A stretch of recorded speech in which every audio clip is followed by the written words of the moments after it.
Shalom Bapak Ibu yang terkasih di dalam Tuhan. Adakah sukacita pada pagi hari ini Bapak Ibu Saudara? Mari saya ajak Bapak Ibu Saudara untuk bisa bangkit berdiri. Kita akan bersama-sama menundukkan kepala kita dan mengucap syukur di hadapan Tuhan. Kami bersyukur Tuhan buat setiap kesempatan yang boleh Engkau berikan Tuhan, untuk kami bisa ada sampai saat ini Yesus. Di tengah situasi yang kurang baik di sekitar kami Tuhan, tapi kami yakin Tuhan penyertaan-Mu sungguh sempurna untuk setiap kami Bapa. Kepada pagi hari ini Tuhan, kami mau datang dengan segenap kerendahan hati kami Tuhan. Kau yang boleh memberkati setiap puji-pujian kami Tuhan, supaya dapat mengharumkan setiap nama-Mu Tuhan. Terima kasih Bapa, terima kasih Yesus. Kami sudah berdoa dan mengucap syukur. Haleluya, amin. Silakan duduk kembali Bapak Ibu Saudara yang terkasih. Terima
Engkau Tuhan.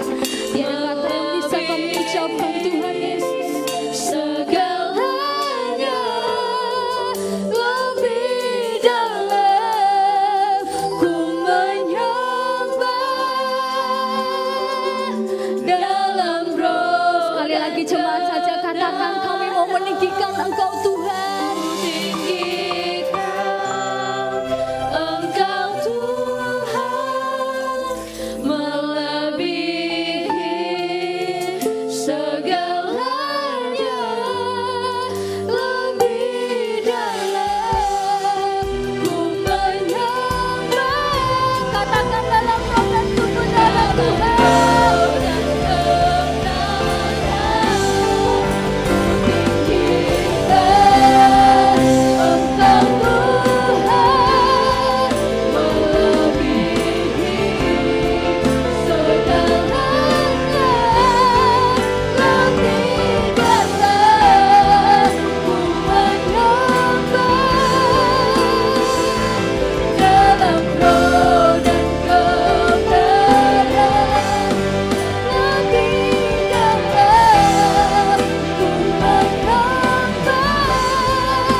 syukur kami Tuhan.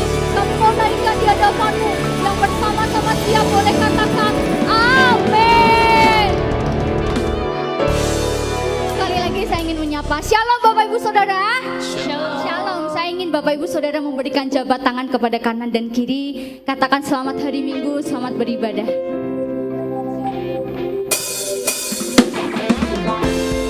Mari kita sama-sama mengucapkan hati kita yang bersyukur kepada Tuhan. Sebab Tuhan baik di setiap kehidupan kita. Amin.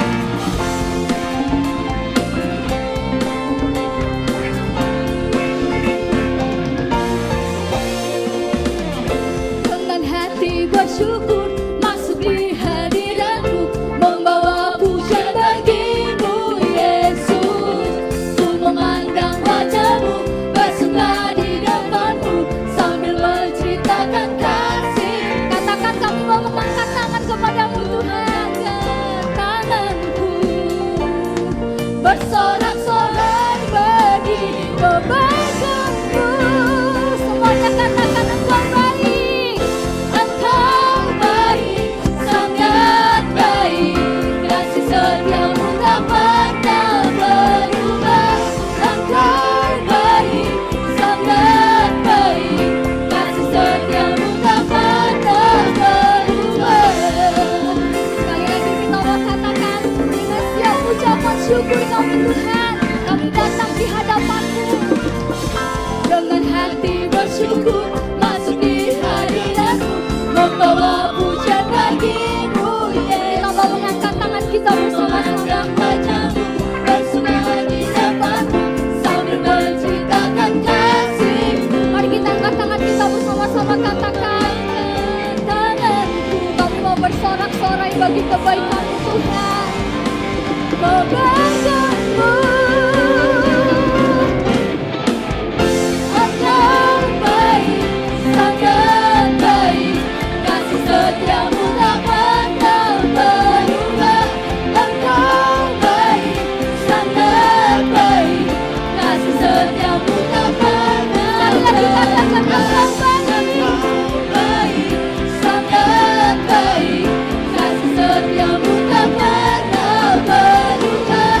Engkau baik, sangat baik. Kasih setia-Mu tak pernah berubah. Semua Bapak Ibu di tempat ini merasakan kebaikan Tuhan. Amin. Semuanya tangannya diangkat ke atas. Kita mau katakan Engkau baik. Amin Bapak Ibu.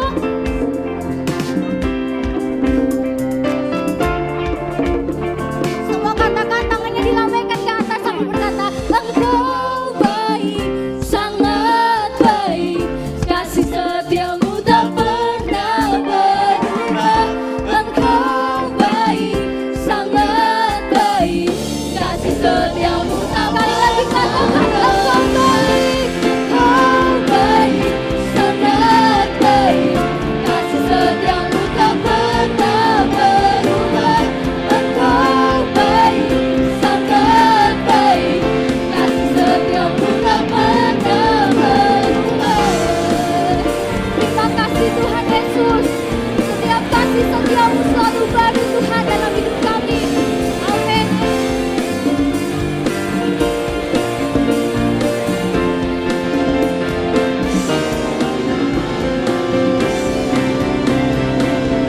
Sama-sama siap katakan Engkau baik, sangat baik.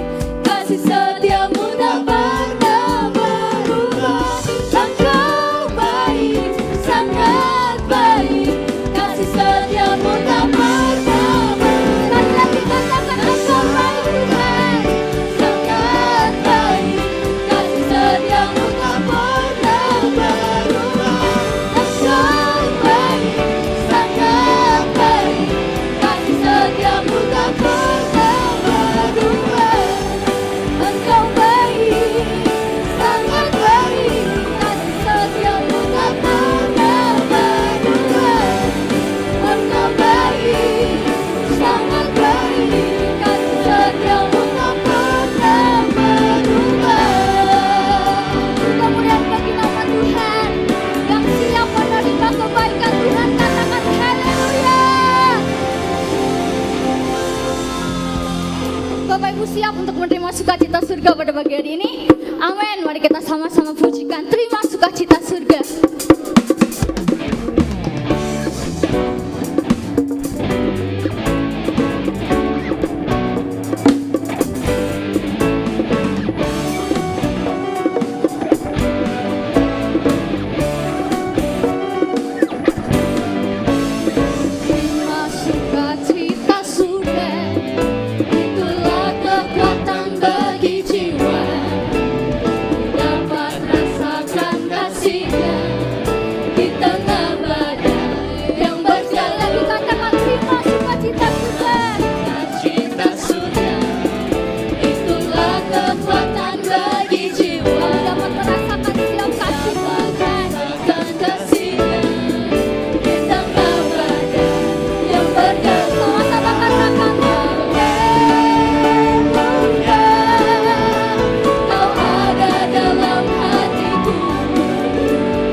Kau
nyanyi pujian ini, katakan Bapakku yang baik. Bapakku yang baik, Kau sangat ku cinta, lebih dari segalanya, di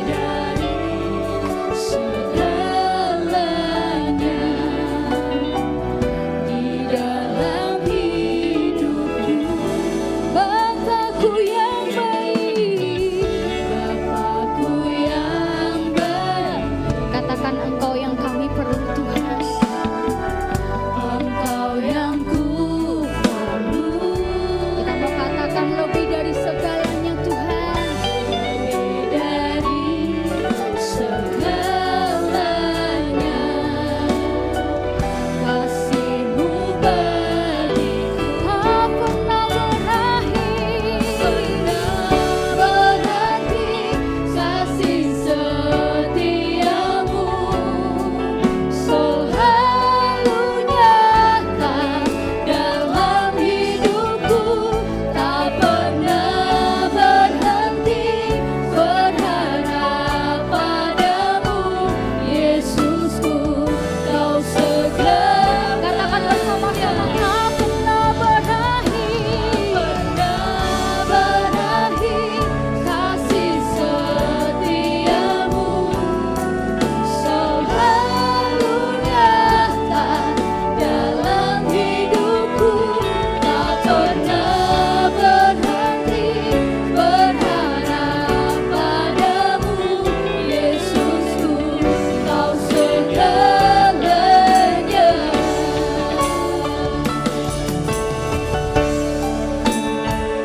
Kasih setiamu selalu nyata dalam hidupku, tak pernah berhenti berharap padamu, Yesusku, Kau segalanya.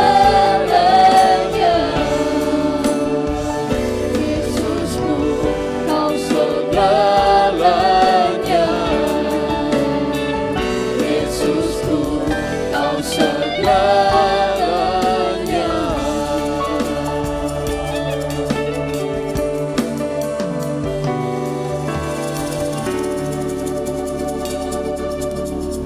Bapa, kami berterima kasih untuk hari ini. Kami bersyukur atas pemeliharaan-Mu, atas kasih setia-Mu dalam kehidupan kami. Terima kasih Bapa di surga untuk semua yang baik yang kami boleh alami. Terima kasih Tuhan, melalui peristiwa dan kejadian yang sedang terjadi ini pun kami terus melihat bahwa Tuhan Engkau melindungi dan memelihara kehidupan kami. Terima kasih Tuhan untuk ibadah hari ini Tuhan yang kami dedikasikan untuk Engkau. Ibadah pengucapan syukur kami Tuhan untuk apa yang Tuhan sudah kerjakan dalam hidup kami. Terima kasih Tuhan untuk firman-Mu yang akan kami dengar. Biarlah firman-Mu yang menuntun kami, firman-Mu yang mengajarkan kepada kami jalan-jalan-Mu Tuhan. Untuk apa yang harus kami buat dan apa yang harus kami lakukan. Bapak, terima kasih, kami siapkan hati kami. Berbicaralah Tuhan kepada kami, sampaikan apa yang menjadi keinginan-Mu buat kami. Terpujilah nama-Mu Bapa di surga. Terima kasih Tuhan, dalam nama Yesus kami berdoa dan mengucap syukur. Haleluya. Amin. Puji Tuhan. Selamat pagi Bapak Ibu sekalian, shalom. Puji Tuhan. Bapak Ibu baik-baik semua? Tadi sudah sempat mandi? Ya, karena PDAM mati katanya. Tapi saya percaya Bapak Ibu akan berjuang untuk mandi, bagaimanapun caranya. Ya. Nah, orang dalam 2 minggu, sebulan belakangan ini heboh kita dengan megatrust ya. Akan ada terjadi gempa yang besar nanti, tsunami besar. Jadi Padang bisa tenggelam katanya. Ternyata bukan air dari bawah yang bikin ini. Ternyata sekarang air dari atas ya. Nah, hujan yang deras malah bikin bencana Saudara, kita prihatin dengan apa yang terjadi. Sekalipun saya coba cek dari beberapa kita semua aman kecuali air tadi ya. Ya, air ini yang tidak punya sumur ya, mau tidak mau kita cari air. Tapi paling tidak kita tahu saudara bahwa apa saja bisa terjadi. Tidak ada tempat yang aman di bumi ini kecuali bersama dengan Tuhan. Amin. Orang menghindari daerah yang rendah karena takut tsunami, pergi ke tempat yang lebih tinggi. Di tempat yang tinggi juga longsor di sana. Jadi tidak ada tempat yang aman. Yang paling aman adalah hati kita bawa kepada Yesus. Itu yang paling aman. Ya, kalau enggak kita akan takut. Di bawah ada bencana, di atas ada bencana. Ya, maksudnya di tempat yang di bawah ada bencana, di tempat yang tinggi pun ada bencana.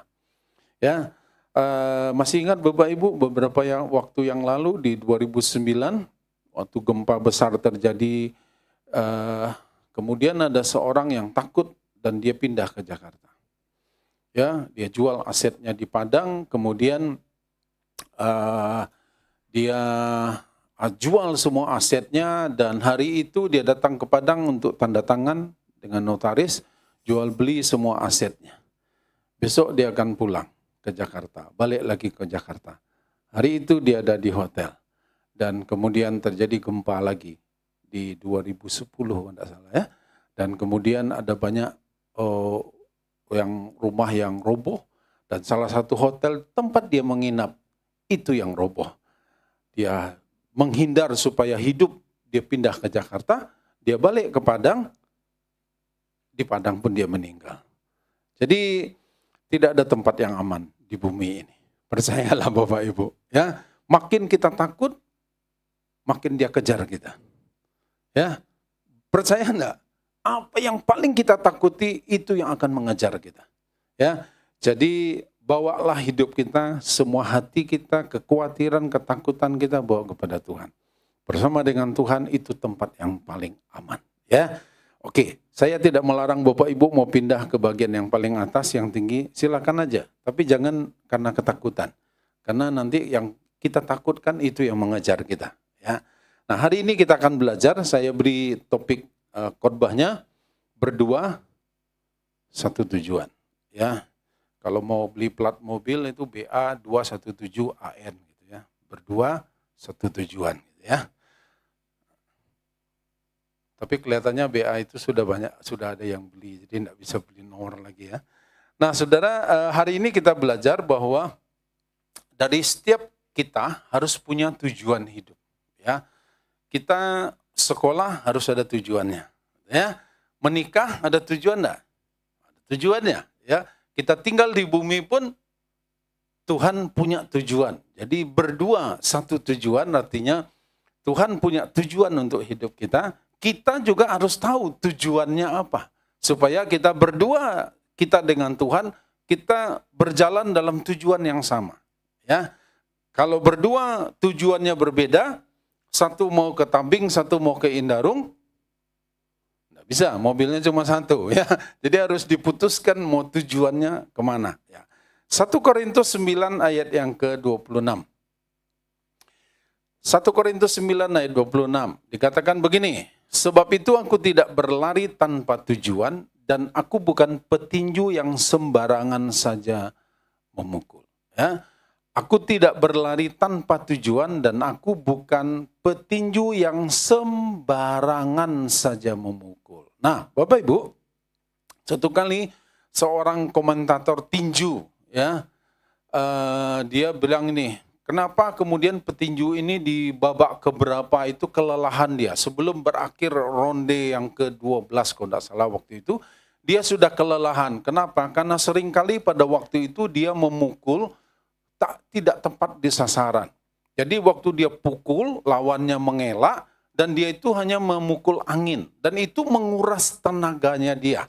Sehingga di waktu ronde-ronde berikutnya, dia kelelahan. Kelelahan dan dia dihabisi oleh lawannya. Nah, Paulus ngajarkan kepada kita bahwa kita harus punya tujuan. Ya, dan tidak boleh sembarangan memukul. Tidak asal saja. Hidup ini tidak boleh asal saja. Yang penting asal hidup, tidak boleh. Yang penting asal sampai, tidak boleh juga. Yang penting masuk surga, ya tidak boleh juga begitu. Tidak boleh asal saja. Kenapa? Karena kalau kita lakukan tanpa tujuan, asal saja, nanti kita akan kelelahan. Ya, bisa-bisa kita tidak sampai di tujuan itu. Ya, jadi kita bisa kelelahan di tengah perjalanan. Nah, untuk itu Bapak Ibu, bagaimana supaya kita punya daya tahan, kita tidak kelelahan. Ya, jadi kita tidak bilang dedek lelah bang. Tidak aja gitu ya. Jadi jangan kita bilang capek sekali, tidak bisa lagi kita lanjutkan perjalanan. Tapi mari kita mau berlari dan sampai ke tujuan. Kita sudah memulai pertandingan iman kata Paulus. Kita sudah mulai perjuangan iman kita. Kita sudah mulai pada waktu kita menjadi percaya kepada Yesus. Kita sudah memulai lomba itu. Sekarang kita sedang berlari. Kita menuju ke tujuannya. Nah, sekarang kita bilang, apabila seseorang tidak punya tujuan hidup, maka dia tidak jelas arahnya. Kenapa? Karena tujuannya itu tidak jelas. Ya, mau kemana? Ya, enggak, pokoknya kemana kaki melangkah. Enggak tahu. Jadi kalau orang yang tidak punya tujuan hidup, enggak jelas arahnya. Arahnya itu kemana, enggak tahu. Kamu mau kuliah di mana? Enggak tahu. Kenapa enggak tahu? Ya enggak jelas juga. Ya, enggak tahu arahnya. Jadi tamat SMA, enggak ngerti mau kuliah di mana. Ya, mau pergi kemana? Dia enggak tahu juga. Nah, ini kalau orang enggak punya tujuan hidup, maka dia tidak jelas arahnya. Akan kelihatan dari orang ini bingung dengan hidupnya. Dia bingung dengan jalan hidupnya. Dia bingung menentukan sikap. Kenapa? Karena tidak jelas arahnya. Kenapa? Tujuannya tidak ada. Ya, jadi kita berharap Bapak Ibu setelah kita dengarkan firman ini, kemudian kita tahu, oh aku harus punya tujuan. Kalau aku sekolah, tamat sekolah, aku harus ada tujuan. Ya, tidak apa-apa, yang penting papa mamaku masih ada, dia masih bisa kasih makan aku. Selagi ado amperado boleh ribu, awak aman. Tidak bisa begitu ya. Sekalipun nasi 10.000, 11.000 masih ada, tapi kita tidak bisa bergantung hanya terus seperti itu. Ya, orang yang tidak punya tujuan hidup, dia akan mudah menyerah. Ya, dia akan mudah menyerah. Kenapa? Karena tidak jelas tadi. Di tengah jalan, akhirnya dia akan berhenti. Dia tidak jelas ya. Nah, kemudian orang yang begini tidak punya daya tahan.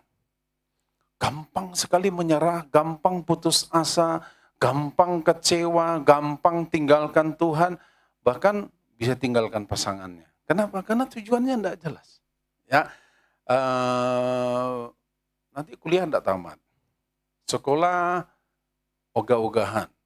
Nanti yang repotnya kan do re mi fa sol saja nilainya. Tahu do re mi fa sol 1 2 3 4 5 gitu nilainya ya.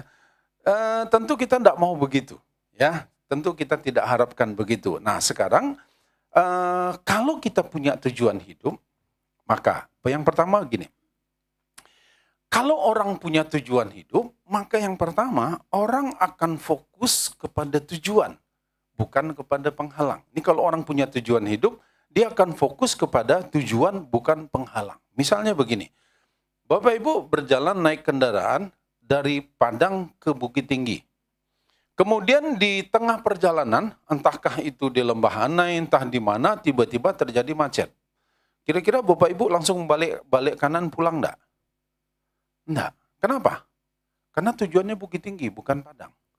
Ya, kita berangkat dari Padang. Di tengah perjalanan ada penghalang, kita akan coba cari tahu apa penghalangnya. Kira-kira bagaimana?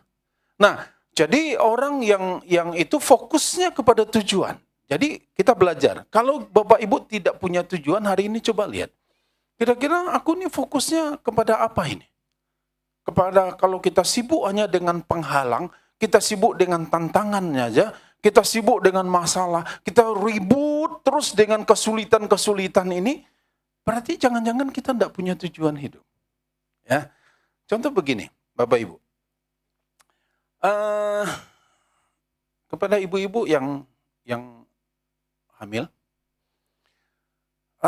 hamil itu enak enggak? Mana ibu-ibu? Enak enggak? Ya sekalipun enggak enak, tapi kan hamil lagi kan? Dokter, enggak tahan dokter, sakit.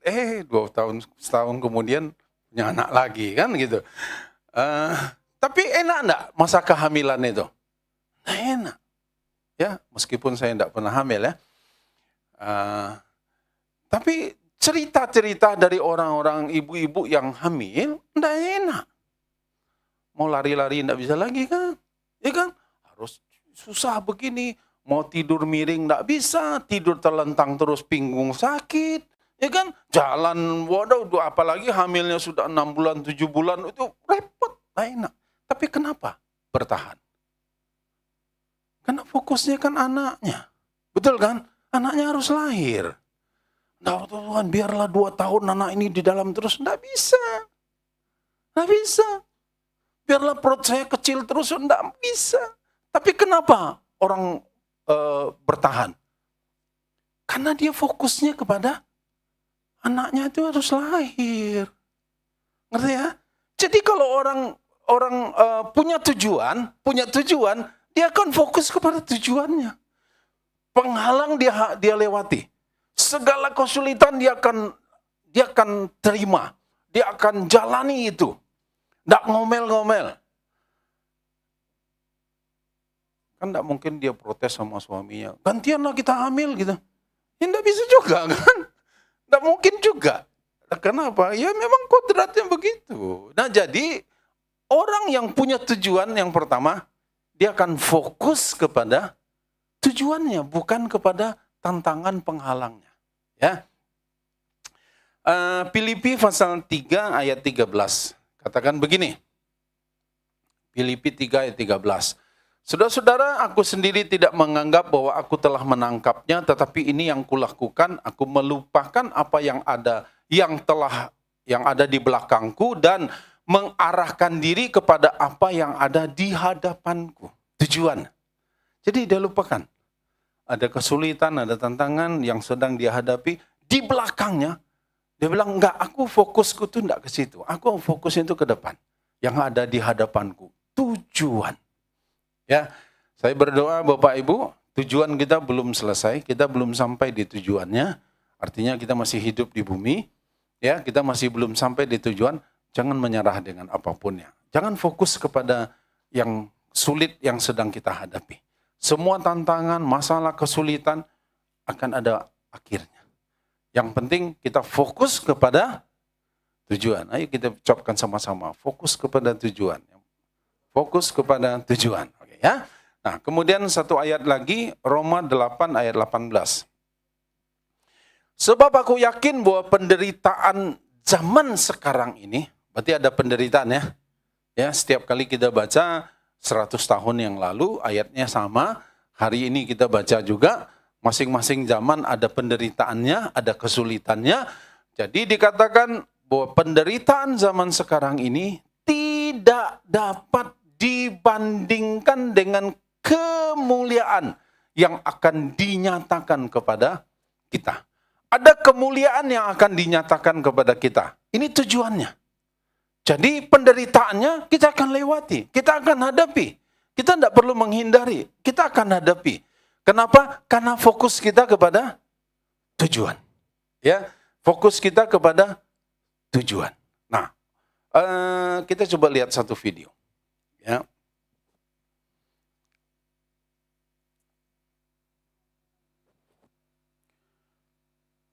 Dari seorang yang bernama John Stephen Akhwari.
Oke.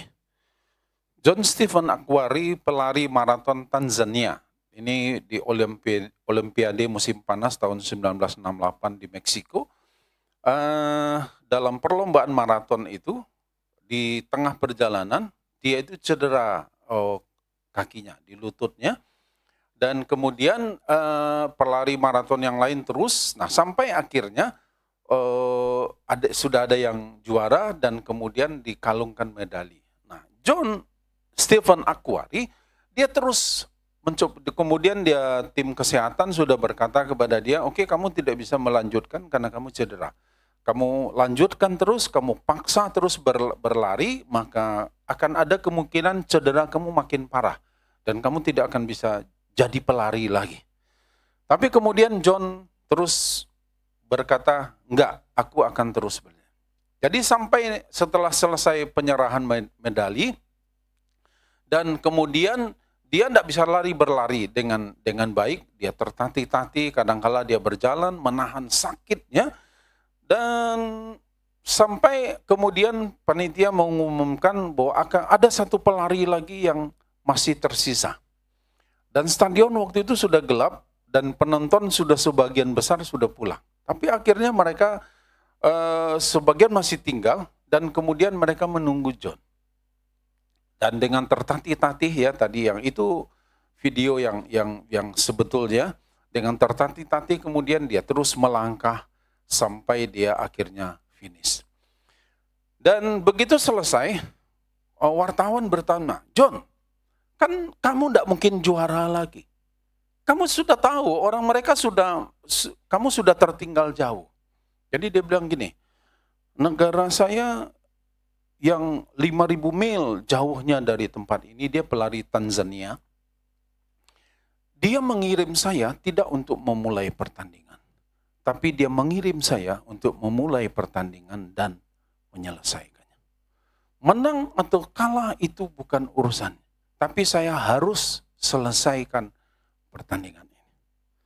Dengan menahan rasa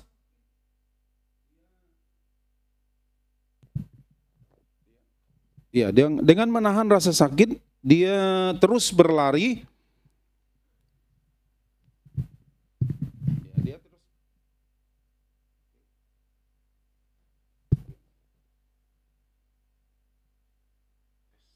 Oke. Iya, dengan menahan rasa sakit dia terus berlari dan kemudian dia sampai finish. Nah, meskipun wartawan ngomong kan kamu tidak mungkin menang lagi. Negara saya mengirim saya untuk memulai pertandingan dan menyelesaikannya. Bapak Ibu yang dikasihi Tuhan, kita semua sudah memulai pertandingan iman kita. Ya, dan kita harus fokus kepada tujuan. Finishing well, sampai di akhirnya. Ada kesulitan, ada penderitaan, ada tantangan, ayo kita hadapi. Tidak ada masalah yang tidak akan berakhir. Tidak ada kesulitan yang tidak akan berakhir. Tidak ada penderitaan yang tidak akan berakhir. Semua akan ada masanya, kata pengkhotbah. Semua akan ada waktunya, akan ada masanya. Yang penting kita harus sampai kepada tujuan kita. Saya mendorong kita, kalian yang sekolah, kalian yang kuliah, kalian harus tamatkan apa yang kalian sudah mulai. Kita yang sudah menikah, ada kesulitan dengan pasangan kita, Anda harus berani menyelesaikan pernikahan itu. Jangan berhenti. Karena cerai itu bukan jalan keluar. Enggak. Tetapi mari kita mau selesaikan. Ada tantangan, ayo kita hadapi. Ada kesulitan, ayo kita hadapi. Tidak ada yang tidak akan berakhir. Amin Bapak Ibu. Amin. Jadi saya mendorong apapun bagian kita saat ini, kita pertandingan kita apa kita. Yang sekolah, yang kuliah, ayo sampai taman. Tidak ada alasan yang lain. Yang bekerja, ayo tuntaskan pekerjaan harianmu. Jangan datang lebih telat, pulang lebih awal. Yang lakukan ini bilang amin. Tidak ada ya. Semua kita harus berani memulai pertandingan dan kita harus berani selesaikan pertandingan itu. Ya, nah Jadi Bapak Ibu yang dikasih Tuhan, fokuslah kepada tujuan. Fokus kepada tujuan. Ya, saya berdoa kita semua ya mereview kembali. Berarti aku sudah kehilangan fokus mungkin selama ini.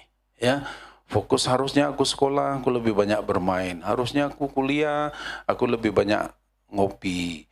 Aku banyak nongki-nongki aja, aku banyak nongkrong sama kawan-kawan, lupa kuliah. Enggak. Ya, fokus kembali kepada tujuan kita. Ya, yang sudah berkeluarga pun ayo kita kembali fokus kepada tujuan kita. Kita berani memulai untuk menikahi satu orang wanita. Untuk para pria, engkau harus bertanggung jawab untuk menyelesaikan pernikahan itu. Yang wanita pun hal yang sama juga begitu. Kita berani menerima yang satu orang itu. Kita harus berani juga untuk selesaikan sampai di finish. Ya, oke. Nah, kemudian kalau kita bisa fokus kepada tujuan, itu akan menguntungkan buat kita. Ya. Dan yang kedua, dengan memiliki tujuan hidup, kita akan punya semangat. Punya semangat. Ya. Filipi 3 ayat 14. Punya semangat. Ayat 14, dan berlari-lari kepada tujuan untuk memperoleh hadiah, yaitu panggilan surgawi dari Allah dalam Kristus Yesus. Berlari-lari kepada tujuan untuk memperoleh hadiah. Orang kenapa dia mau bersemangat? Karena dia tahu dia harus sampai di finish. Ya, dia akan lewati apapun. Nah, apa yang menjadi tujuan hidup kita? Nah, tentu ini secara umum ya, secara umum apa yang menjadi tujuan hidup kita? Kita dipanggil oleh Tuhan menjadi orang percaya, apa tujuan hidup kita? Ya, nah kita mau lihat sekarang yang menjadi tujuan hidup kita. Roma pasal yang ke-8 ayat 29 sampai yang ke-30. Roma 8 ayat 29 sampai 30, sebab semua orang yang dipilihnya dari semula, mereka juga ditentukannya dari semula untuk menjadi serupa dengan gambaran anaknya, supaya ia, anaknya itu, menjadi yang sulung di antara banyak saudara. Dan mereka yang ditentukannya dari semula, mereka itu juga dipanggilnya. Dan mereka yang dipanggilnya, mereka itu juga dibenarkannya. Dan mereka yang dibenarkannya, mereka itu juga dimuliakannya. Saudara, dikatakan bahwa mereka yang dipanggilnya, ya, yang ditentukan dari semula untuk menjadi serupa. Jadi tujuan hidup kita adalah menjadi serupa dengan Kristus. Menjadi serupa dengan Kristus. Itu tujuan hidup kita. Ya, kita semua punya tujuan yang sama. Kita untuk menjadi sama dengan Kristus. Nah, untuk menjadi sama dengan Kristus, makanya kita perlu dilatih, kita perlu dididik, kita perlu digembleng sama Tuhan. Ya, kenapa? Karena banyak hal yang tidak sama dengan Kristus yang ada dalam diri kita. Nah, untuk menjadi sama, Tuhan perlu didik kita, perlu latih kita. Dengan cara, berbagai macam cara. Tuhan tidak pernah kehilangan cara. Ya, untuk bisa mendidik kita, melatih kita. Bisa melalui orang-orang itu ada yang di sekitar kita, entahkah dia suami, entahkah istri kita, entahkah orang tua kita, entahkah anak-anak kita, entahkah itu teman kita. Bahkan mungkin saya pun bisa dipakai Tuhan untuk mendidik Bapak Ibu. Atau Bapak Ibu pun bisa dipakai Tuhan untuk mendidik kami sebagai penggembala di tempat ini. Bisa. Tuhan bisa didik kita, Tuhan bisa latih kita dengan cara-cara yang tidak kita bisa pikirkan sebelumnya. Tetapi pentingnya kita tahu, kita fokusnya harus kepada apa? Tujuan. Tujuannya apa? Menjadi sama. Oh, berarti aku diperhadapkan dengan orang yang satu ini adalah dengan tujuan supaya aku dididik menjadi sama seperti Kristus. Kita mungkin ketemu dengan orang yang kita sudah baik dengan dia. Kita sudah tolong dia. Kita sudah lakukan banyak yang baik kepada dia. Ternyata dia fitnah kita. Dia jelek-jelekan kita. Dan kemudian dengan segala yang tidak baik dia ucapkan tentang kita. Padahal kita tidak lakukan itu. Dan kemudian dia sebarkan ini kemana-mana. Nah saudara, siapa tahu itu cara yang Tuhan izinkan terjadi untuk supaya kita belajar yang namanya mengampuni. Kalau orang lain tidak bersentuhan apa-apa dengan kita, dan kemudian suatu kali dia melakukan sesuatu yang jahat kepada kita, kita mungkin akan bisa berkata, oh oke. Mulai sekarang aku tidak akan dekat-dekat dengan kamu lagi. Oke. Tapi yang sulit ini kadang-kadang adalah orang itu kita sudah baik dengan dia. Bahkan ada banyak hal yang kita korbankan untuk dia. Dan kemudian dia tidak melakukan yang seperti yang kita harapkan. Bahkan yang jahat yang dia buat terjadi dalam hidup kita. Siapa tahu Tuhan sedang mendidik kita untuk belajar mengampuni. Nah, Bapak Ibu yang dikasihi Tuhan, menjadi seperti Yesus dalam hal apa? Tentu salah satunya dikatakan begini, Filipi pasal 2 ayat yang kelima dikatakan, hendaklah kamu dalam hidupmu bersama menaruh pikiran dan perasaan yang terdapat juga dalam Kristus Yesus. Pikiran dan perasaan Kristus yang ada dalam pikiran dan perasaan kita. Kira-kira kalau kita sedang merancangkan sesuatu yang jahat untuk orang lain, kira-kira mungkin coba renungkan, Yesus itu buat begitu enggak ya? Nah, kan seperti itu. Kalau sedang berkecamuk di sini, sepertinya kita sedang perasaan kita diluluh lantakkan oleh perbuatan dia. Dan kemudian perasaan ini kacau balau, ada kepahitan, ada kecewa, ada begitu banyak. Nah kira-kira perasaan Kristus itu seperti apa ya kalau sedang terjadi begini? Apakah aku boleh ngikutin perasaan ini, amarah ini, aku boleh ngikuti perasaan dan kemudian balas dendam dan sebagainya. Coba kita samakan, kira-kira Kristus lakukan itu enggak ya? Dengan apa yang akan aku lakukan ini. Kira-kira seperti itu ya. Pikiran dan perasaan Kristus. Memang ini teorinya mudah, dikatakan mudah. Ternyata tidak semudah pada waktu kita mencoba melakukannya. Kenapa? Karena ternyata itu melibatkan pikiran dan perasaan kita. Yang pinginnya balas dendam, yang pinginnya lakukan ini, lakukan itu. Yang pinginnya perasaan kita bilang nggak bisa itu, dikasih kesempatan lagi. Oh nggak boleh itu, nanti dia akan ulang lagi. Kamu lakukan ini, dia akan ulang lagi. Oh nggak bisa begitulah, Tapi kira-kira Kristus begitu enggak? Coba kita samakan. Seandainya Kristus begitu, habis kita semua, betul kan? Karena dia kan tahu, ya dia kan Alfa Omega, betul ya? Dia tahu yang akhir dari satu awal peristiwa. Dan satu peristiwa yang awal dia sudah tahu akhirnya. Jadi mau kita berkelok-kelok kemanapun dia tahu. Kenapa? Karena dia Tuhan. Ya. Nah jadi Bapak Ibu, kita coba pikiran dan perasaan Kristus itu kita mau taruh dalam pikiran dan perasaan kita. Ya, seperti kemarin saya katakan, sulitkah? Tidak juga. Karena firman Tuhan bilang, perintah-perintah Tuhan itu tidak berat. Mudahkah? Ya enggak juga. Tapi bukan tidak bisa kita lakukan. Ya. Yang kedua, menjadi seperti Yesus itu wajib hidup seperti Yesus hidup. 1 Yohanes pasal yang kedua ayat yang ke-6. Barang siapa mengatakan bahwa ia ada di dalam dia, ia wajib hidup sama seperti Kristus telah hidup. Ya. Ia wajib. Kalau wajib, namanya wajib ini, ya wajib, tidak ada alasan. Tidak ada lagi alasan, pokoknya wajib. Nah,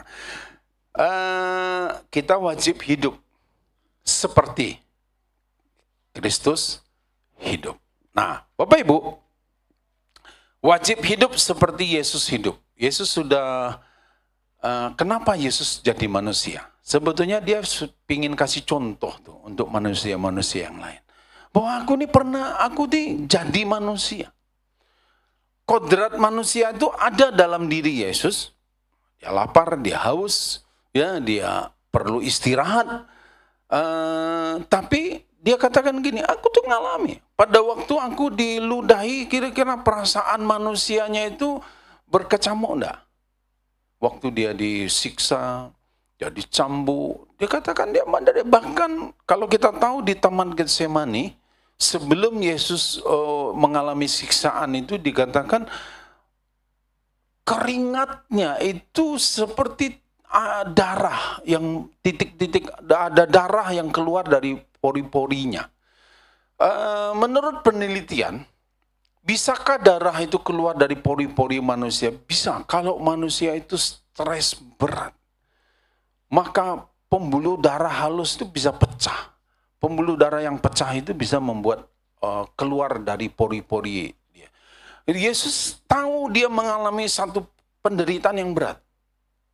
Kenapa? Karena dia akan bawa dosa manusia. Bukan dia stres lihat murid-muridnya. Dia tidak stres lihat saudara. Waduh, aku stres lihat anak orang-orang itu di tahun 2025 tidak hujan. Gara-gara hujan aja tidak ke gereja dia. Dia tidak stres dengan kita begitu. Tapi dia stres. Kenapa dia mengalami tekanan itu? Karena dia harus bawa dosa itu. Itu yang menekan hidupnya. Kenapa? Karena pada waktu dia sedang bawa dosa manusia itu, yang dosa yang menyebabkan maut itu, dia saat itu dia kata Bapa akan berpaling dari dia. Kenapa? Karena Tuhan itu Maha Kudus dan dia itu bawa dosa, tidak bisa nyatu. Itu yang paling berat, dia kehilangan persekutuan itu. Nah itu yang kemudian dia rasakan berat sehingga dia merasakan pembuluh darahnya itu pecah. Ya. Nah, dikatakan bahwa kita itu wajib hidup seperti Kristus hidup. Dia menjadi manusia, dia ngalami masa-masa begitu. Jadi kira-kira kalau Bapak Ibu sedang mengalami kesulitan, Bapak Ibu sedang mengalami masalah, Tuhan tahu enggak kesulitan kita? Tahu persis. Kenapa? Karena dia pernah ngalami masa-masa begitu. Cuma memang tentu kesalahan-kesalahan yang dia lakukan bukan sama. Artinya terlibat pinjol. Yesus tentu tidak lakukan itu, ya kan? Ya habis Tuhan kan tidak pernah ngalami bayar hutang pinjol itu ya. Jangan suka pinjol ya. Apalagi judol, pinjol. Jangan tergoda. Ya. No free lunch, tidak ada makan siang yang gratis.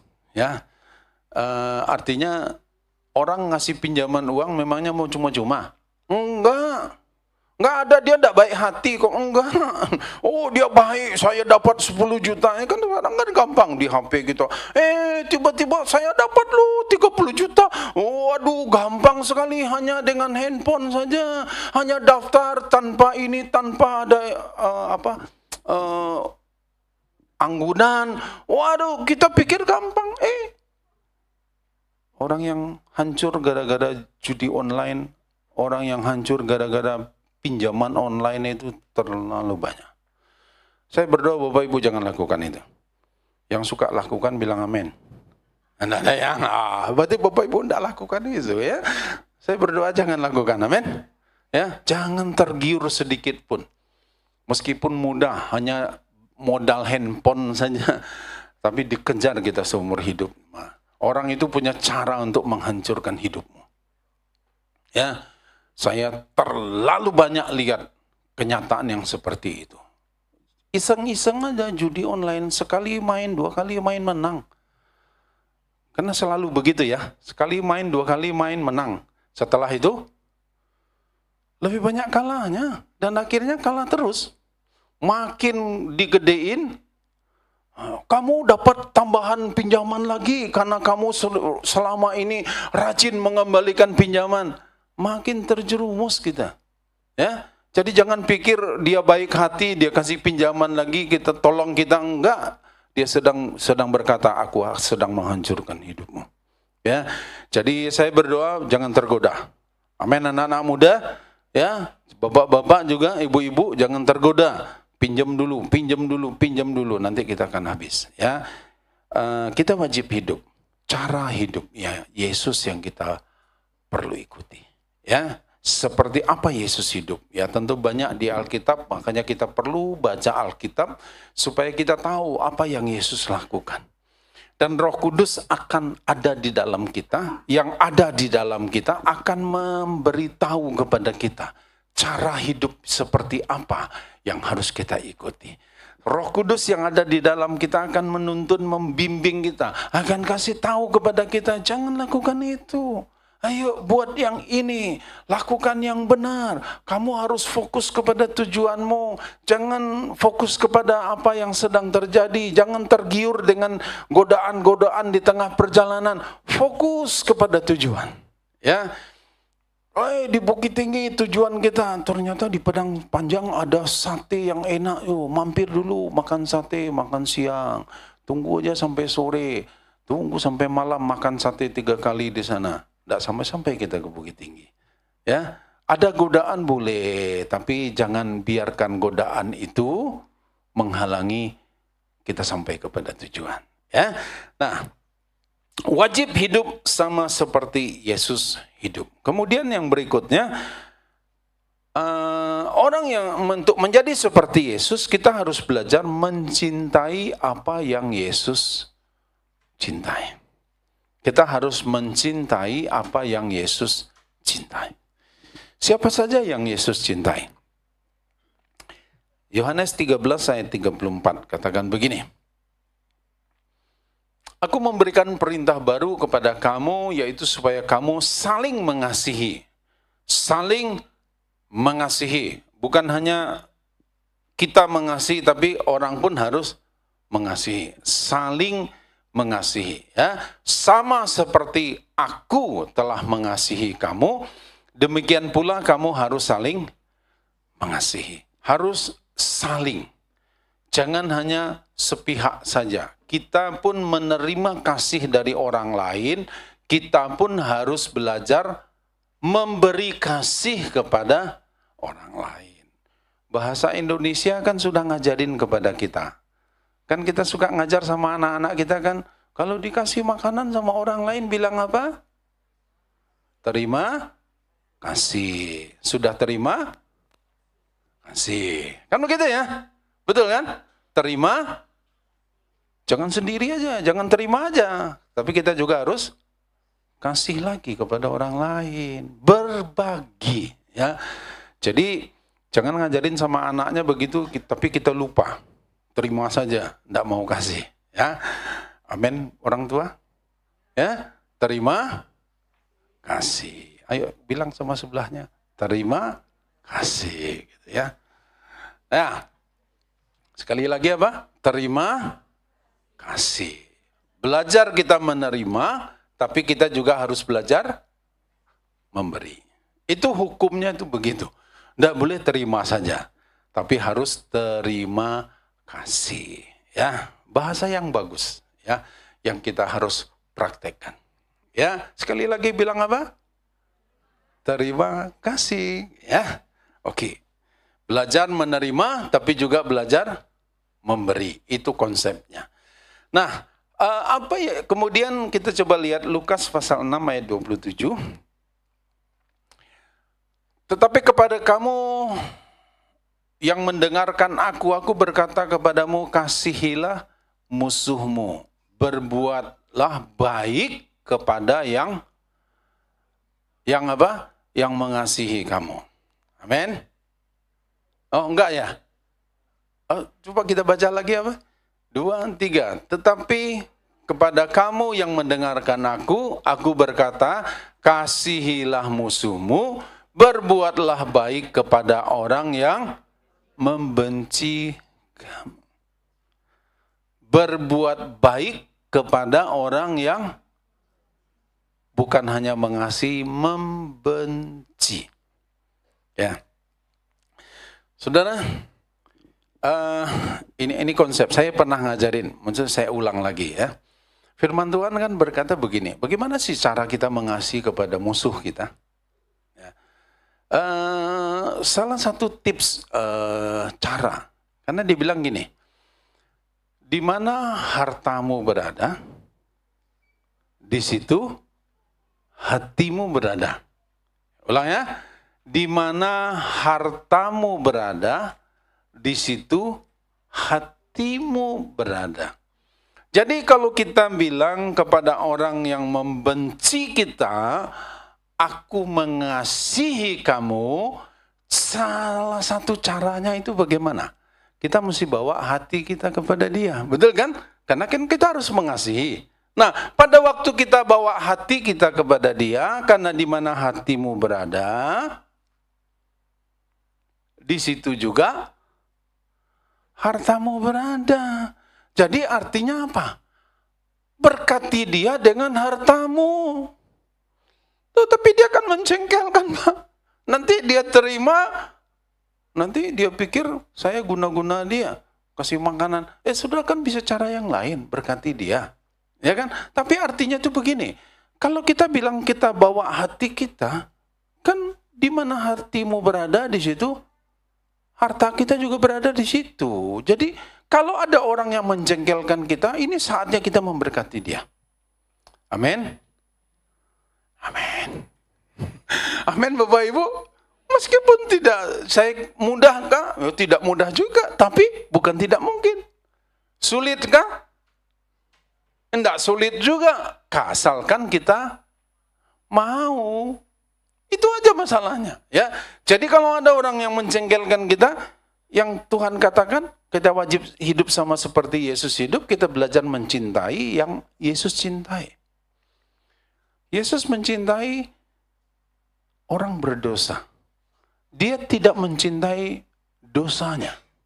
Dia mencintai orangnya. Dia tidak mencintai perbuatannya, dia cintai orangnya. Jadi mesti belajar kita mencintai. Saya mengingat satu pengalaman. Kalau Bapak Ibu tahu penggemar sepak bola, tahu almarhum Roni Patinasarani, era pemain bola di tahun 80-an apa 90-an gitu ya, yang terkenal dan kemudian dia jadi pelatih. Suatu kali ada 2 anak laki-lakinya yang terjebak. Mereka ini anak baik-baik, tapi terjebak dengan narkoba karena dibujuk oleh seseorang di sekolahnya. Dan mulai dari SMP, dia sudah terjebak dengan narkoba. Kemudian Jerry Patinasarani berkata begini, dan ini berulang terus sampai dia SMA. Dan akhirnya makin lama makin besar kecanduan, dan biasanya orang kecanduan itu suka curi. Jadi kalau ini orang tua nih ya, kalau anak-anakmu sudah mulai curi ini, jual itu, ada di rumah vas bunga, diambil dia jual. Jangan-jangan dia sudah mulai curiga aja dulu ya. Jangan-jangan dia sudah mulai karena dia sudah curi ini. Jangan-jangan dia sudah terjebak dengan sesuatu, entahkah narkoba dalam bentuk judi online ya kan, entahkah apa-apa saja. Nah, Saudara, dan kemudian dia katakan begini, yang akhirnya menyembuhkan dia adalah dia bilang gini, pada waktu Papa hadir bersama-sama dengan saya di masa-masa saya sedang sulit hidupnya. Di masa saya sedang terjebak, harus direhabilitasi. Papa hadir, dan papanya memutuskan kemudian untuk berhenti jadi pelatih sepak bola pada waktu itu. Dan karena dia berhenti dengan tujuan untuk mendampingi anaknya. Sampai akhirnya kemudian anaknya ini sembuh. Papanya kehilangan pekerjaan, kehilangan income yang besar. Tapi dia berkata begini, aku lebih sayang anakku daripada pekerjaanku. Nah, ini tidak harus ditiru, Bapak Ibu harus tinggalkan pekerjaan, ini konteksnya dia. Dengan tujuan dia bilang gini, Jerry bilang begini, Papa hadir pada waktu masa-masa sulit hidupku. Dan itulah kemudian dia katakan begini, karena Papa belajar mencintai apa yang Yesus cintai. Anaknya sudah bikin masalah berat dalam hidupnya. Tapi Roni Patinasarani berkata begini, aku mengasihi dia. Belajar mencintai seperti Yesus mencintai. Mungkin orang ini menyulitkan, pernah menyulitkan hidupmu. Mungkin orang ini pernah menyakitkan hatimu. Bahkan mungkin orang ini pernah menghancurkan dalam tanda kutip kehidupanmu. Jangan biarkan kebencian tinggal tetap. Kenapa? Karena kita wajib hidup sama seperti Yesus hidup, artinya dengan mencintai apa yang Yesus cintai. Yesus mencintai orangnya. Dia tidak mencintai perbuatannya. Dia tidak setuju dengan perbuatan yang dilakukan oleh orangnya. Tapi dia mengasihi orangnya. Dan kemudian dia menunggu, sabar menunggu sampai orang ini berbalik. Satu kali saya akhiri juga dengan satu cerita dari saya dengar dari seorang yang bernama Julianto Simanjuntak.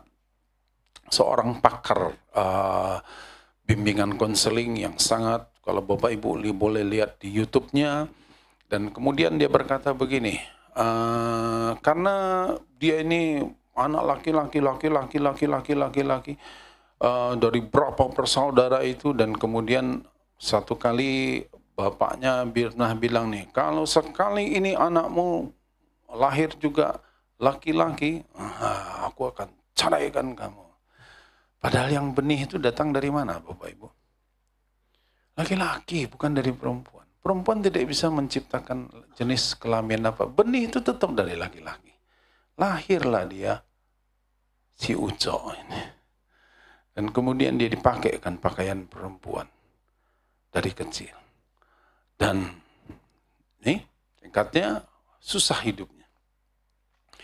Sampai suatu kali kemudian dia bercerita. Akhirnya Tuhan pulihkan dia.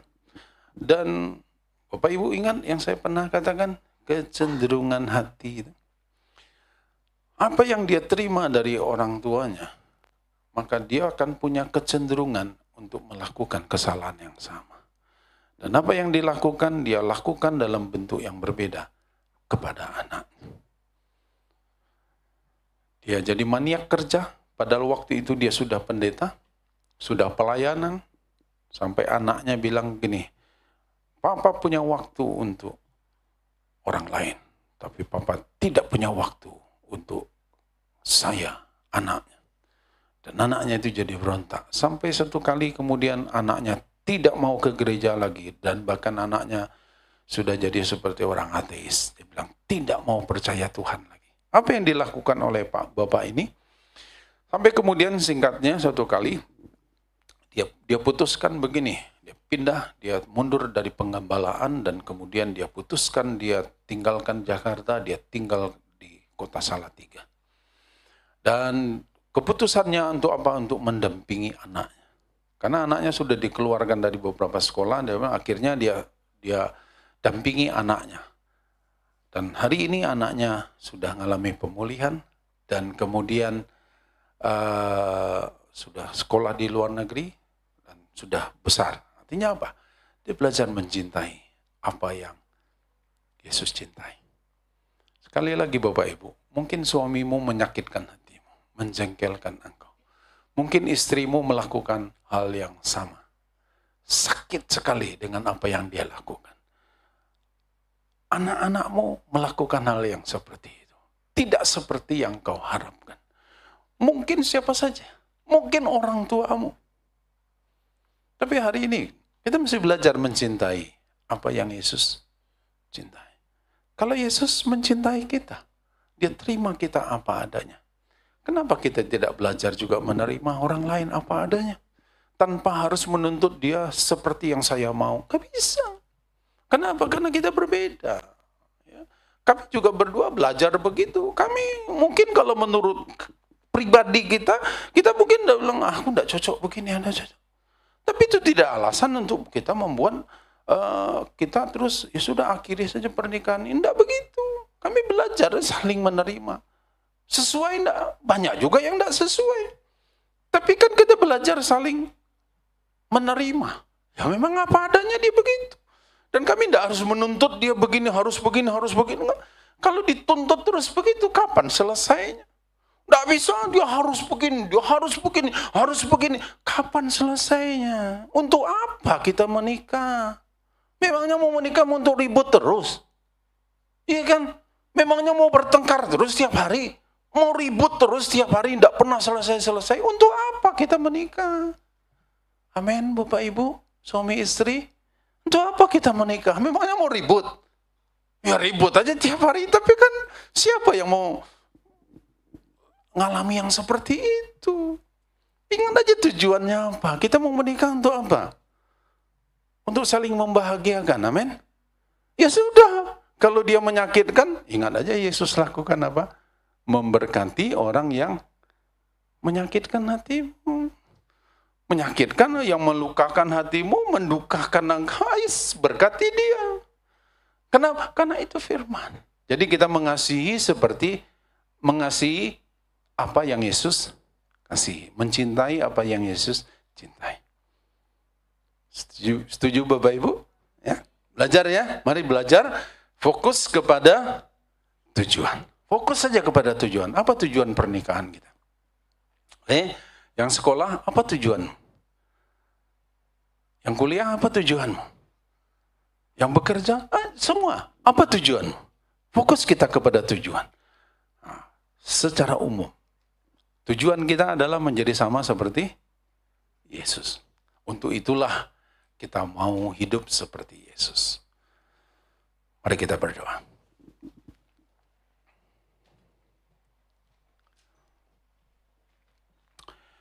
Bapak, terima kasih untuk hari ini Tuhan.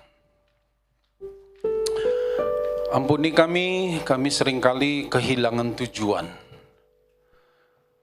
Dalam momen-momen, dalam sesi hidup kami, seringkali kami kehilangan tujuan Tuhan. Karena kami terlalu sibuk dengan tantangan, dengan kesulitan, dengan penghalang. Sehingga kami lupa dengan tujuan. Ampuni kami Tuhan.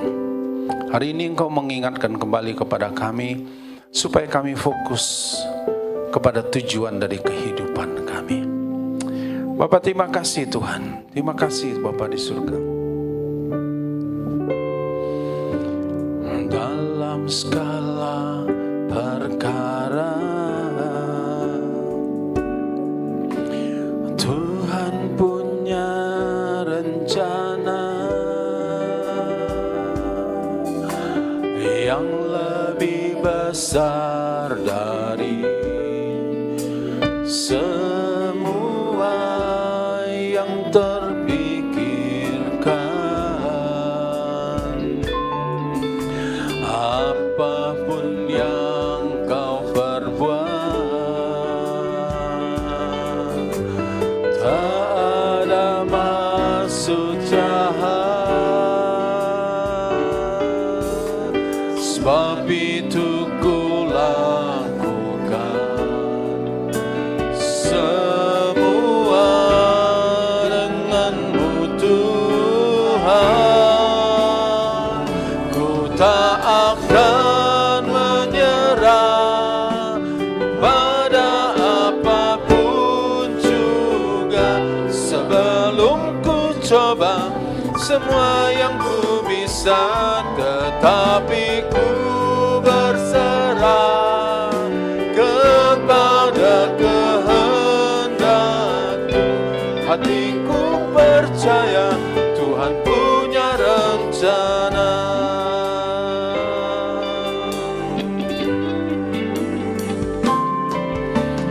Dalam segala perkara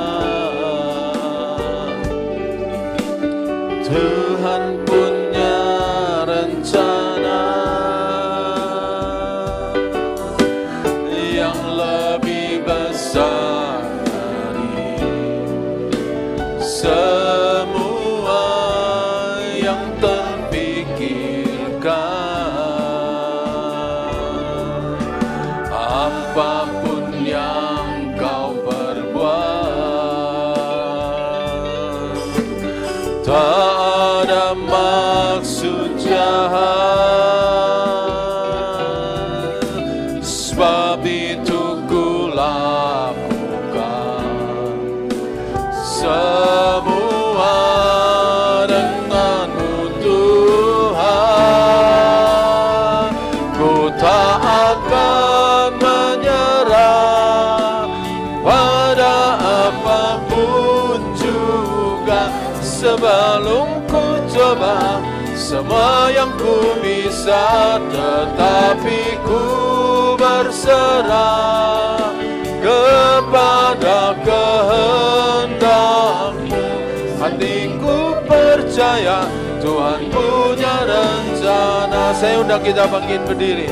Ku tak akan menyerah pada apapun juga, sebelum ku coba semua yang ku bisa, tetapi ku berserah kepada kehendakmu. Hatiku percaya Tuhan punya rencana. Nyanyikan pujiannya dari awal, katakan bersama-sama. Dalam skala perkara Tuhan punya rencana yang lebih besar dari semua yang terpikirkan. Apapun yang kau perbuat, ya kita harus percaya ini. Amin Tuhan, sebab itu ku lakukan semua denganmu Tuhan. Ku tak akan menyerah pada apapun juga, sebelum ku coba semua yang ku bisa, tetapi ku berserah kepada kehendakmu. Hatiku percaya Tuhan punya rencana. Sementara kita mau nyanyikan pujian ini, selama ini mungkin kita terlalu berfokus kepada kesulitan, kepada kelemahan orang lain, kepada kekurangan mereka. Kita selalu fokus kepada tantangan yang sedang kita hadapi. Kita sedang fokus kepada penderitaan. Tapi hari ini Tuhan bilang kita mau fokus kepada tujuan, bahwa itu hanya sementara. Tidak akan selama-lamanya engkau akan mengalami kesulitan itu. Tidak akan selama-lamanya engkau akan menderita seperti itu. Tidak akan selama-lamanya, selalu akan ada akhirnya.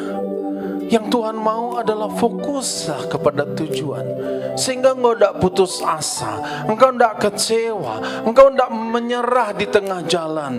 Tapi kita mau terus sampai di akhir. Kenapa? Kita mau fokus kepada tujuannya. Tujuannya harus jelas. Mari kita mau fokus kepada tujuan kita. Tuhan fokus dengan tujuannya, kita pun harus fokus. Berdua kita dengan Tuhan fokus kepada satu tujuan. Dia ingin merubah hidup kita. Dia ingin memperbaiki kehidupan kita. Dia ingin kita menjadi sama seperti Dia. Kasihmu, imanmu, ketekunanmu, kebaikan hatimu, pikiranmu, perasaanmu sama seperti Kristus. Bapa, terima kasih untuk hari ini Tuhan. Kami bersyukur kepadamu Tuhan. Terima kasih Bapa. Dalam skala perkara Tuhan punya rencana yang lebih besar dari semua yang terpikirkan. Katakan bersama-sama, tidak ada maksud jahat dari Tuhan.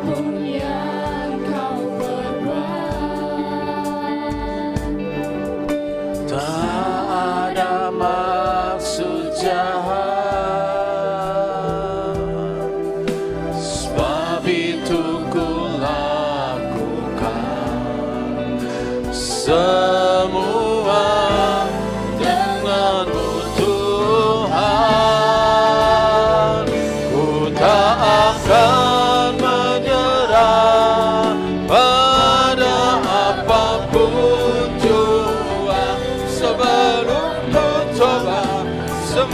yang ku bisa, tetapi ku berserah kepada kehendak-Mu.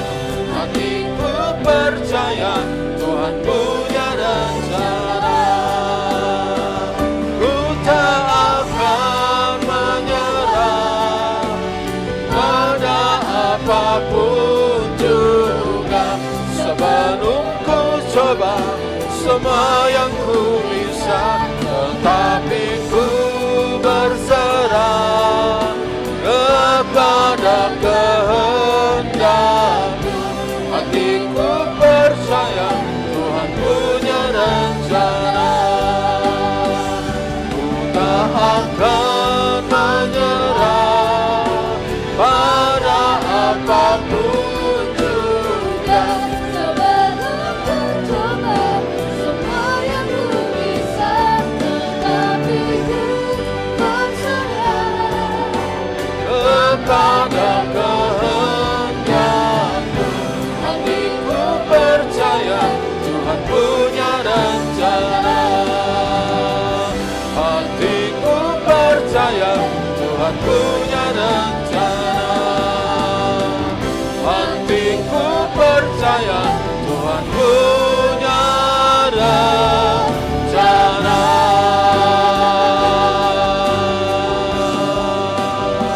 Haleluya. Haleluya. Haleluya.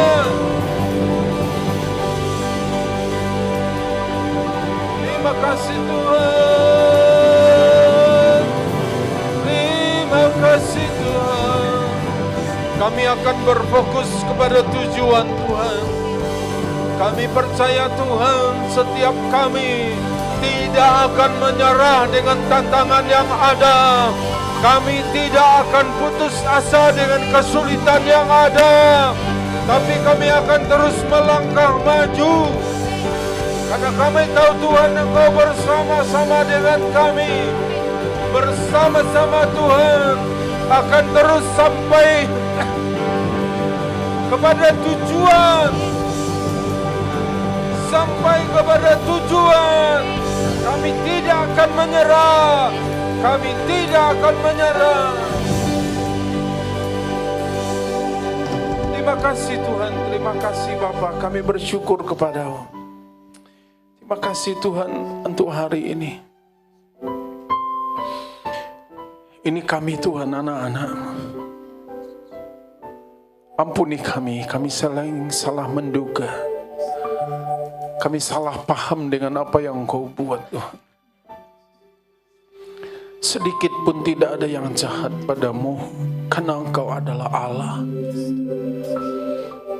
Ampuni kami Tuhan, selalu yang baik yang Kau pikirkan tentang kami. Selalu yang baik yang Engkau upayakan kepada kami. Terima kasih Bapa untuk hari ini. Kami bersyukur kepada-Mu untuk kasih setia-Mu. Terima kasih Tuhan. Mari Bapak Ibu, kita sudah menerima roti dan anggur. Mari ambil roti dan anggur ini. Makasih Tuhan. Makasih Tuhan. Terima kasih Bapa. Terima kasih Tuhan.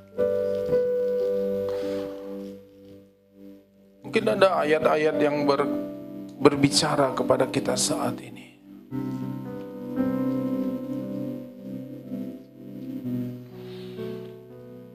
Mungkin dia menghiburkan, atau mungkin dia menegur kita, atau dia mengingatkan kepada kita.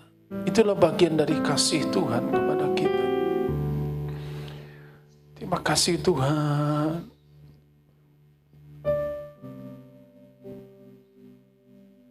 Terima kasih Tuhan. Terima kasih Tuhan. Terima kasih Tuhan.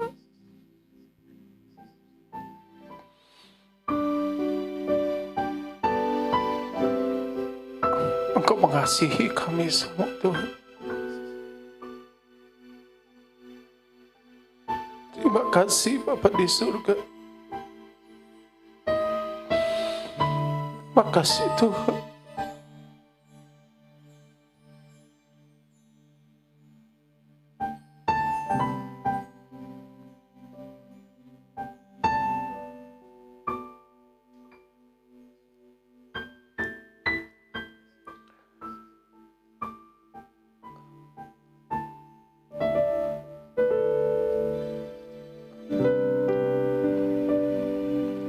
Saudara, saya sebagai gembala,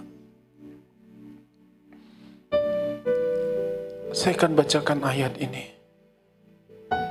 Dan ayat ini saya percaya juga akan berlaku untuk kita semua. Mazmur 37 ayat yang keempat. Bergembiralah karena Tuhan, maka Ia akan memberikan kepadamu apa yang diinginkan hatimu. Terima kasih Tuhan, Engkau mendengar doa-doa kami. Engkau menjawab doa-doa setiap anak-anak-Mu Tuhan. Engkau memberkati umat-Mu Tuhan, yang ada di tempat ini, yang sedang ibadah online juga. Tuhan berkati mereka Tuhan. Apa yang selama ini tersimpan di hati mereka, Engkau mendengar doa mereka Tuhan. Bahkan Engkau menjawab dengan jawaban-jawaban yang di luar perkiraan kami. Bapa, terima kasih Tuhan. Kami bersyukur kepadamu. Dan kami berterima kasih Tuhan untuk hari ini. Mari Bapak Ibu kita angkat roti di tangan kita.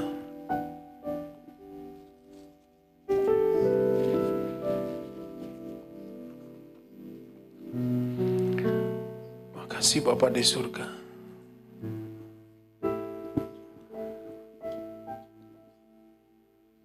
Dengarkan firman Tuhan. Bapa, Engkau kuduskan roti dan anggur di tangan kami. Biarlah Tuhan, setiap kali kami melakukan persekutuan kami dengan tubuh dan darah-Mu, kami akan selalu mengingat kasih-Mu. Bahkan Engkau berkata Tuhan, sebelum kami bersekutu dengan tubuh dan darah-Mu, kami melepaskan pengampunan untuk setiap orang yang melukai hati kami.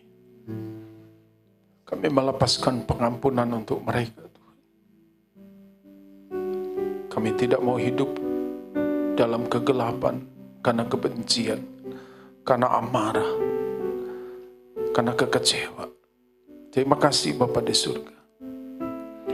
Sebab apa yang telah kuteruskan kepadamu telah aku terima dari Tuhan, yaitu bahwa Tuhan Yesus pada malam waktu Ia diserahkan mengambil roti, dan sesudah itu Ia mengucap syukur atasnya.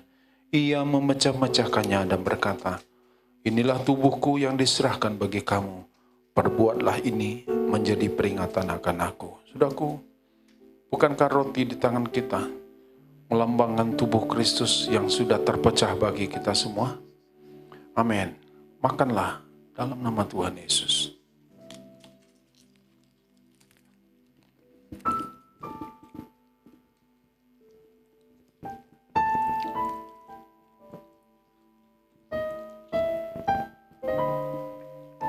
Kasih Tuhan.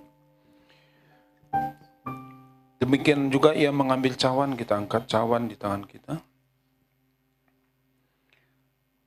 Cawan ini adalah perjanjian baru yang dimeteraikan oleh darahku. Perbuatlah ini setiap kali kamu meminumnya menjadi peringatan akan aku. Saudaraku, bukankah cawan di tangan kita melambangkan darah Kristus yang sudah tertumpah bagi penebusan dosa kita semua? Amin. Minumlah dalam nama Tuhan Yesus.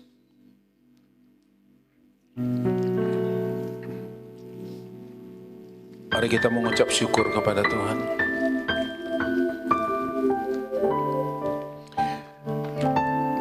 Terima kasih Tuhan.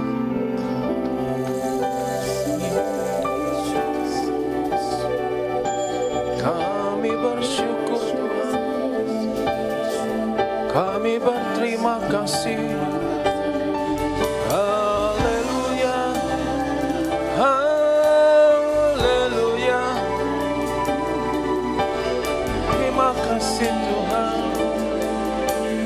Terima kasih.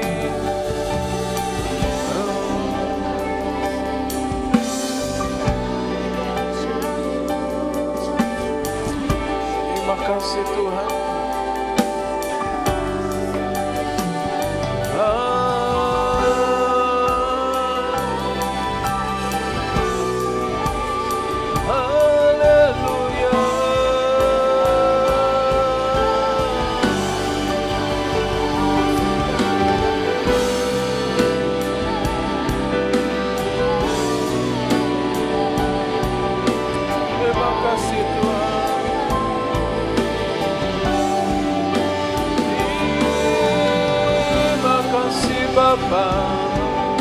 Terima kasih Tuhan, Engkau perbaharui kami, Engkau memperbaharui kami, anak-anak-Mu. Terima kasih Tuhan, terima kasih Tuhan, terima kasih Tuhan.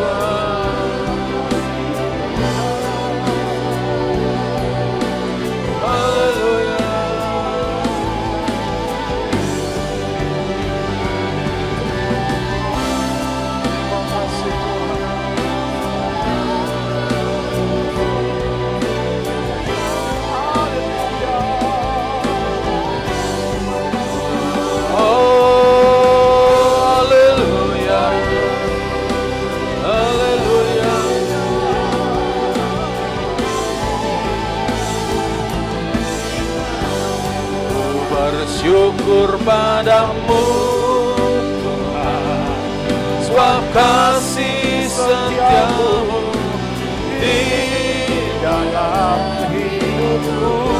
Anugerahmu besar bagiku, di setiap langkahku ku memujimu. Bersyukur padamu kasih setiamu di dalam hidupku. Anugerahmu besar bagiku, di setiap langkahku ku memujimu, ku memujimu.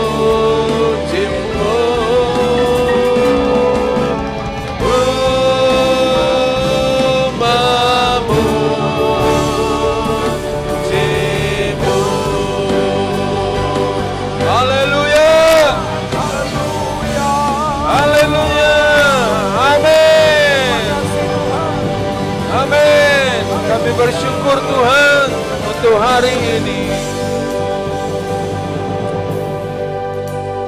Kami bersyukur Tuhan untuk hari ini. Dalam nama Yesus kami berdoa. Amin. Amin. Silakan duduk kembali. Kita akan dengarkan suara gembala untuk minggu ini.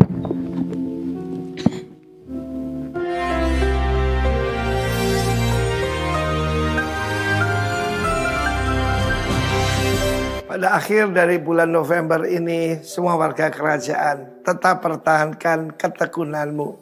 Sebab menanti itu tidak mudah ya.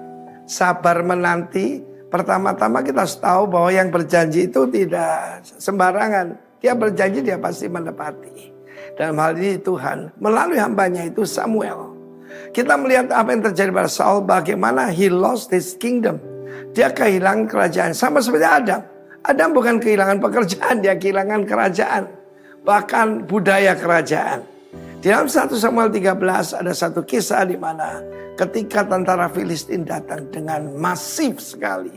Yaitu dikatakan 3.000 chariot, kereta perang. 6.000 pasukan berkuda dan jumlahnya tidak bisa terhitung. Maka Israel ketakutan. Ada yang lari ke liang batu, ada yang lari kemana-mana dan terserak-serak. Mungkin saat ini saudara sedang mengalami seperti itu. Banyak gembala-gembala yang menggantungkan hidupnya kepada jemaat. Mereka melihat ada jemaat yang pindah dan sebagainya. Itu membuat mereka ketakutan. Tetapi kita harus tahu pada perjanjian lama, urapan raja dengan urapan imam itu ataupun nabi berbeda. Dan Samuel menetapkan 7 days. Kita tahu Tuhan itu bekerja dengan pattern ya. Kita sedang ada hari ke-6. Satu hari Tuhan 1000 tahun. Hari ke-6. Perhitungan tahun Ibrani 5786 tahun ini. Ya, kita memasuki tahun ke-7 di mana hari ke-7 itu adalah 1000 tahun Kristus memerintah di bumi ini sebelum langit yang baru dan bumi yang baru. Dan saat itu dia mengambil keputusan yang bodoh. Sebab dikatakan dia menunggu 7 hari belum datang. Baru dia mempersembahkan korban yang dilarang bagi seorang imam. Jangan lupa, Raja Uzia itu terkena kusta ketika dia perbaraan kan baik. Memberikan penyembahan kepada Tuhan. Dan saat itu Samuel berkata, bodoh sekali perbuatanmu. Sangat bodoh perbuatanmu itu. Sebab Tuhan tidak bekerja sesuai dengan jadwal kita. Murid-murid tanya pada Yesus, maukah engkau pada saat ini memulihkan kerajaan bagi Israel? Engkau tidak perlu tahu tentang waktu dan saat, Kronos dan Kairos yang ditetapkan Bapa sendiri menurut kuasanya. Tidak menantikan Tuhan, sudahlah jangan mereka-reka kapan Tuhan datang. Dia bilang tahun 2033 ada yang, tetapi mari kita menantikan Tuhan dengan setia, percaya janjinya. Yang penting dia pasti datang. Ready or not, Jesus is coming. Sering kita dengar itu. Apa kita hidup seperti itu? Atau kita mau menolong Tuhan? Ketika melihat terserak-serak, dia jawab kepada Samuel, sebab pikirku. Dia berkata, sebab aku melihat. Hati-hati, iblis itu memanipulasi pikiran kita. Gimana Pak Arifin? Tidak usah ditunggu lagi. Dia punya anak dari wanita lain. Misalnya begitu. Tetapi kalau kita setia menanti, kita cuma perlu ketekunan. Mari saudara, nanti terima perjamuan kudus ataupun sudah berdoa. Minta satu saja, hipomone, ketekunan, kegigihan, menantikan janji Tuhan. Supaya tidak mengalami seperti yaitu Raja Saul. You lost your kingdom. Tuhan memberikan kepada yang lebih berkenan padanya. Bagaimana berkenan pada Tuhan? Baru-baru saya mendengar pernyataan Ibu Shirley Chowanda. Saya tidak mencoba untuk mengerti. Saya cuma mau percaya. Kalau saya mencoba mengerti, saya hidup dengan panca indera. Jangan hidup dengan penglihatan, tetapi dengan iman. Dan kau berkemenangan. Maju tak gentar. Haleluya. Amin.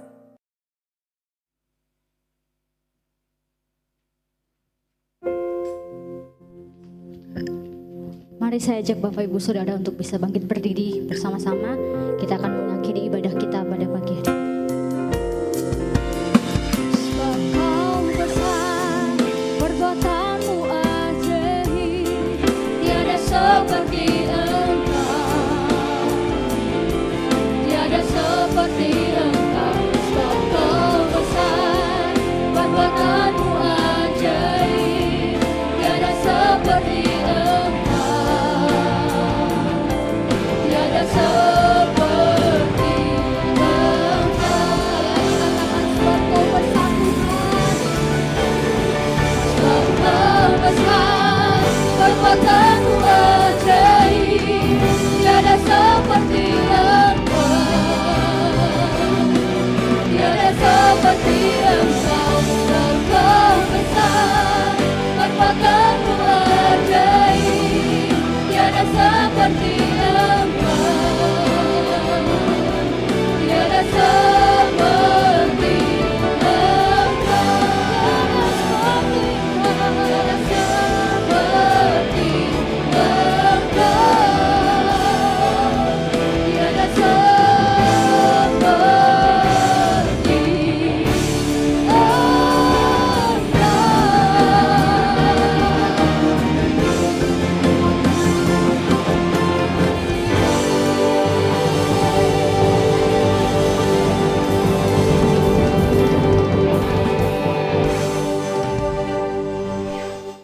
Bapak Ibu, mari kita bersatu dalam doa. Bapak, kami mengucap syukur pada siang hari ini. Terima kasih Tuhan Yesus buat pertolongan dan pemeliharaan-Mu Tuhan dalam kehidupan kami buat hari-hari yang telah Kau berikan. Terima kasih Tuhan buat sepanjang minggu ini. Kami bersyukur buat kasih setiamu Tuhan dalam hidup kami. Kami merasakan bahwa Tuhan memberkati kami dengan luar biasa. Hingga sampai detik ini kami boleh ada, itu semua berkat kasih-Mu Tuhan. Bapa di dalam surga, kami bersyukur Tuhan buat firman-Mu yang meneguhkan kami, yang mengarahkan kami bagaimana kami seharusnya menjalani hidup ini pada hari-hari yang akan datang. Biarlah kami hanya fokus kepada tujuan yang telah Tuhan tetapkan bagi kami semua, Tuhan Yesus. Terima kasih Tuhan. Biarlah firman-Mu ini Tuhan Yesus bertumbuh dan berbuah dalam kehidupan setiap kami. Berkati gembala kami yang telah menyampaikan kebenar firman-Mu Tuhan Yesus. Berkati lebih lagi Tuhan. Turunkan hikmat, marifat daripada sorgawi, sehingga banyak jiwa-jiwa dimenangkan untuk kemuliaan dan hormat nama-Mu. Bapa di dalam surga, pada siang hari ini kami berdoa Tuhan buat gereja kami GBI Rock Tuhan Yesus. Berkati setiap gereja kami Tuhan Yesus, baik ada di pusat, yang ada di daerah-daerah Tuhan. Gereja cabang Tuhan berkati dan lindungi. Gembala kami ada di sana dan jemaat juga ada di sana Tuhan. Berkati jemaat kami ada di Bukit Tinggi, yang ada di Payakumbuh, yang ada di Pangkalan dan juga ada di Kepulauan Mentawai. Berkati jemaat dan gembala yang ada di sana Tuhan. Berkati keluarga mereka, berkati usaha dan pekerjaan mereka Tuhan. Kami percaya Engkau Allah yang memberkati dengan segala kelimpahan. Engkau menjadikan beruntung dan berhasil dan untuk kemuliaan nama-Mu Tuhan. Kami juga berdoa Tuhan Yesus buat gembala kami ada di pusat pada saat ini. Berkati dan lindungi Bapak Pendeta Timotius Arifin dan juga Bapak Pendeta Roni Dausmiao. Berkati keluarga mereka Tuhan. Berikan damai dan sukacita kepada hamba-Mu senantiasa. Begitu juga dengan gembala kami ada di tempat ini Tuhan. Kami berdoa buat gembala kami Bapak Pendeta Nis Beni, Bu Esther dan keluarga. Tuhan berkati gembala kami Tuhan. Biarlah kekuatan dan kesehatan daripada beliau-beliau ini Tuhan senantiasa ada dalam perlindungan dan pemeliharaan. Kami juga berdoa Tuhan pada kesempatan ini buat bangsa kami Indonesia yang kami cintai ini Tuhan. Berkati bangsa kami Tuhan. Pulihkan bangsa kami Tuhan. Berkati para pemimpin bangsa kami. Berikan mereka roh yang takut akan Engkau, sehingga mereka boleh menjalani roda pemerintahan ini dengan jujur adil di hadapan Tuhan. Dan juga kota kami Tuhan, kota Padang, Sumatera Barat Tuhan. Berkati Sumatera Barat Tuhan. Pulihkan kota kami Tuhan Yesus. Tuhan kami berdoa Tuhan buat setiap saudara kami yang terkena musibah pada saat ini. Berkati mereka Tuhan. Pulihkan mereka. Apa yang menjadi pergumulan mereka pada saat ini, kami percaya Tuhan memulihkan mereka pada saat ini. Jauh segala apa yang menjadi pergumulan mereka Tuhan. Ampuni Tuhan kota kami, kota Padang. Pulihkan kota kami, kota Padang Tuhan. Kasihi kota kami, kota Padang. Berkati para pemerintahan ini Tuhan. Berikan mereka roh yang takut akan Engkau, sehingga mereka boleh menjalani roda pemerintahan ini dengan jujur adil di hadapan Tuhan. Tuhan berkati kota kami, lindungi kota kami Tuhan dari segala bencana alam yang ada Tuhan Yesus. Tuhan kami juga berdoa Tuhan, sekiranya ada saudara kami, keluarga kami ada di tempat ini yang mengalami sakit penyakit Tuhan, sembuhkan dengan bilur-bilur. Ya lemah Tuhan, kuatkan yang berbeban berat, berikan kekuatan yang baru, pulihkan Tuhan keadaan mereka, sehingga kehidupan mereka Tuhan tidak kesusahan dan menderita. Dan bila nama Tuhan yang semakin dianggukan dan dipermuliakan Tuhan. Terima kasih Tuhan buat siang hari ini. Kami berdoa juga Tuhan buat keluarga demi keluarga ada di tempat ini Tuhan. Kami berdoa buat anak-anak kami yang balita, yang lagi sekolah maupun yang ada perguruan tinggi. Berikan mereka Tuhan kepintaran, berkati tumbuh kembang mereka Tuhan Yesus, sehingga apa menjadi cita-cita mereka kelak itu boleh tercapai dan terjadi dalam kehidupan mereka. Terima kasih Tuhan buat jemaat Tuhan yang berusaha dan yang bekerja pada saat ini di tempat ini Tuhan. Berkati Tuhan, kami percaya Engkau Allah memberkati dengan segala kelimpahan. Berkati kami semua Tuhan Yesus. Bapa di dalam surga, kami bersyukur Tuhan buat siang hari ini. Terima kasih Tuhan buat kasih setiamu dalam kehidupan kami. Berkati setiap persembahan yang telah dipersiapkan oleh umat Tuhan pada saat ini Tuhan, yang mengembalikan perpuluhan, persembahan khusus, diakonia ucapan syukur. Kami percaya Engkau Bapa yang baik, yang memberkati dengan segala kelimpahan. Terima kasih Tuhan buat siang hari ini. Jika sebentar lagi kami akan berpisah dari tempat ini, Tuhan kirimkan malaikat daripada sorgawi yang melindungi kami, yang berjaga-jaga atas kehidupan kami, sehingga kami boleh pulang dengan selamat dan sampai ke tempat kami dan tidak kekurangan suatu apapun. Sebelum kami berpisah Tuhan Yesus, terlebih dahulu Bapa, kami rindu menerima berkat-Mu melalui perantaraan daripada hamba-Mu. Bapak Ibu, kita mengangkat tangan, mengarahkan hati kepada Tuhan. Sudah kau dikasihi oleh Tuhan, pulang dan terimalah berkat kasih karunia yang berlimpah dari Allah Bapa, kasih damai dan sukacita dari Yesus Kristus anaknya, dan persekutuan dengan Allah Roh Kudus yang menyertai kehidupanmu mulai dari saat ini dan bahkan sampai selama-lamanya. Semua yang percaya dan diberkati, mari bersama-sama katakan amin. Silakan duduk dulu sebentar Bapak Ibu. Ada